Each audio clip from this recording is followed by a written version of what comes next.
fit. It's not always, that interesting to look at visually, but this is kind of where the meat of the actual gameplay gets designed. It's very cool. I think a lot of our players are still interested in seeing like everything with top down. I was curious also to ask you, because I know you worked a lot on the recent Civ tuning. How was that for you when you were developing?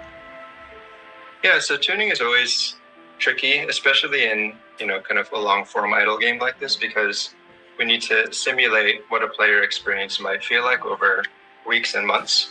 So it's really hard to kind of figure out how to tune the knobs so that the player actually gets a well-tuned experience. So we're kind of approaching that problem on multiple fronts. So one of the things that we do is we playtest a lot internally with our team. So what we're looking at here is a chart of everyone or a bunch of people on the team playing through the recent civilization changes. And what we do is we map out exactly how long it takes to reach certain milestones. So just zooming in a little bit more closely. Emily, let me know if you can see this. It might be a little bit hard to read, but what this is pretty much on the bottom axis, we have the Stone Age, the Neolithic, the Bronze Age, and all the other milestones that lead into the singularity.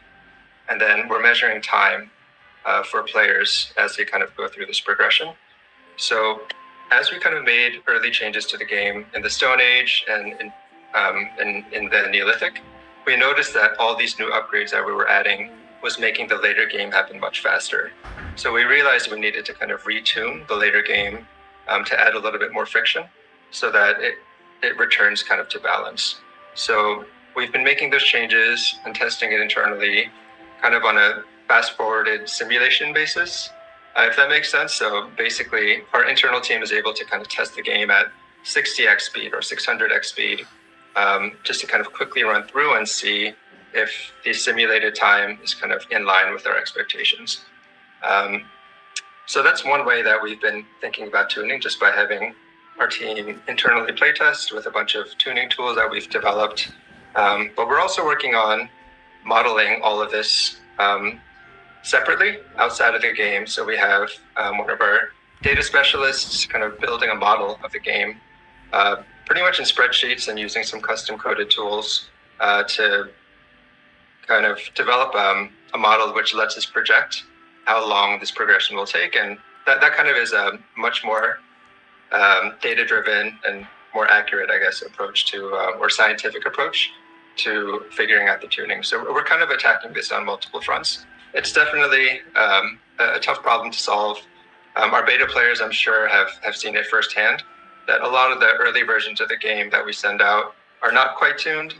And then, as we kind of continue to do iterations, it definitely kind of gets closer to our target.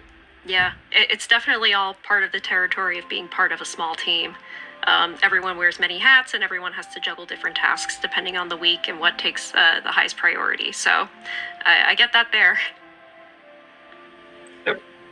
But so that's pretty much, what I wanted to show you today. Basically just a little bit of a behind the scenes peek at, what went into the last few ages of the civilization revamp.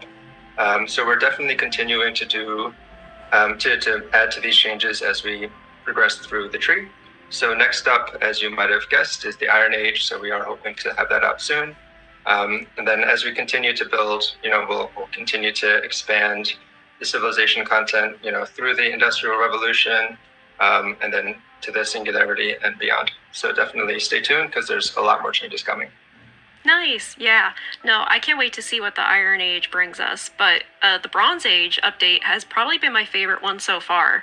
I really liked the Hanging Gardens a lot, and the Trojan Horse was really, really cool, and I know that was a pretty big fan favorite as well. So everyone in the chat, let us know what your favorite Civ update has been so far. I'd be curious to see what all your answers are.